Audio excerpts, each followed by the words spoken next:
message from Somali Pacquiao. In Jesus' name we pray. Amen. Amen. Lumalapas sa ating Diyos. Lumalako! Lumalako! Lumalapas sa ating Diyos. Boxer of all time. Amen?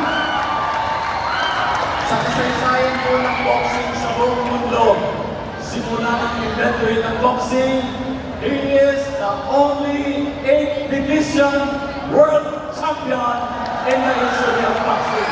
Tingnan po yan!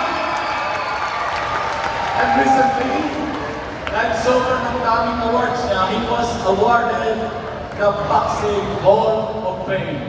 Yan na po ang pinakamataas matatanggap na award ng isang boksingero. But he also served as a congressman. He served as a senator. But among the many bills that he authored, the best bill that he authored is National Bible Day. That's why we have a National Bible Holiday in the Philippines. Kalakpakan po natin ang Panginoon. 5 months or 5 days before every boxing match, he would have evangelistic meetings right there at MGM or wherever the boxing match is held. So thousands have come to know Jesus and pray to receive Jesus Christ as Savior and Lord of their lives. Siya po ay isang church planter. Nag-umpisa po siya ng isang simbahan doon sa bayan niya sa General Santos City at ngayon nanganak pa ng 14 yung simbahan na yan. Palakpakan natin Panginoon. He meets Monday, Tuesday, Thursday, Friday, discipleship groups. Siya po ay married, meron po siyang 5 anak, and recently, siya po ay naging isang lolo money. I can tell you, his greatest victory in life is when he surrendered his life to Jesus Christ. MINC, let's all stand up and let's welcome Brother Evangelist, the Honorable Manny Pacquiao.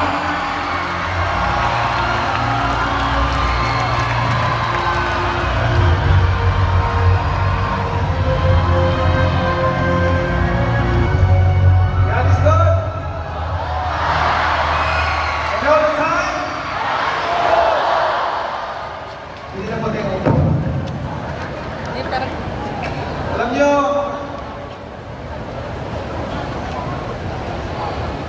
before everything, before God told me, ang daming mga pastor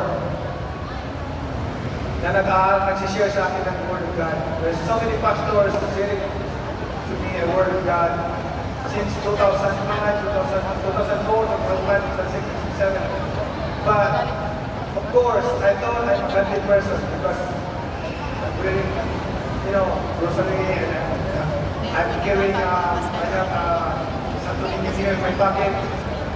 That's my story. And there's so many verses. So I believe that I'm a godly person also. I believe God. So I'm claiming that I believe God. Nung dumating yung panahon na in the middle of my career, I'm sure dito mga young people now, you can ask your parents how my life before I accepted Jesus Christ as my Lord and Savior. Kung gaano ako, lahat ng mga vices ko, I'm sure napapanood nila, nakikita, napabalitaan nila kung ano yung mga vices ko nung araw when I was a champion, champion. But, nothing is impossible with God because that was later in 2010, end of 2010, going to 2011, that the Lord changed my heart. The Lord called me that I cannot, reject it. In the middle of my career, prime of my career, that was 2011. I was number one pound for pound back then. Because I became number one pound for pound in the world since 2008 to 2013. So, when God called me, then I give up everything. Like I have so many roaster chickens for sabong. Alam niyo sabong, di ba? Dami kong mga manok. And then pinamigay ko lahat. And then I own a club in Quezon City. I don't know if you remember that. I'm one of the owner of the club. Is Hollywood Bar. And also I have casino in Los Boulevard, and I give up all those wicked things with my son, and I changed, and I told them that, you know, I realized in everything that all these things, pleasures in life, is just temporary. What we need to have in our lives is to have really Jesus lives in us. And in Matthew 7 verse 13 to 14, enter through the narrow gate, for wide is the gate, and broad is the road that leads to destruction, and many enter through it. But small is the gate, and narrow the road that leads to life, and only a few find it. Why Jesus Christ said that not Abraham will be going to save? Hindi lahat ay maliligtas. Hindi porket naniwala ka na ikaw ay Panginoon, naniwala ka kay Jesus, ay save ka na kaagad. Can you imagine Jesus give an example of people who could prophesy, drive out demons, perform many miracles, but they are not saved? Can you imagine?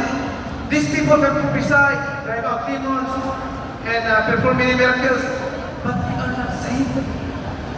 What's the problem? What's the problem there? Because many will say to me that the Lord, when I prophesy in your name, and in your name, drive out demons, and in your name, perform many miracles, then I will tell them plainly, I never knew you, away from you in this person. Tayo doon sa level ng faith na yun. So dapat sikapin natin na mamaintindihan pa lalo natin at maging closer tayo sa Panginoon. Amen?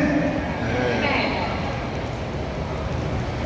We need to get closer to God. Amen?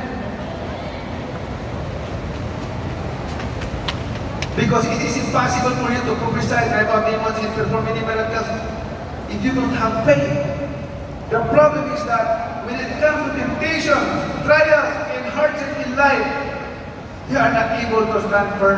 Yan ang problema natin. Yun ang problema natin. Na marami po tayong nakikita ng mga Christian. Marami po nakikita. Nalulungkot po ako.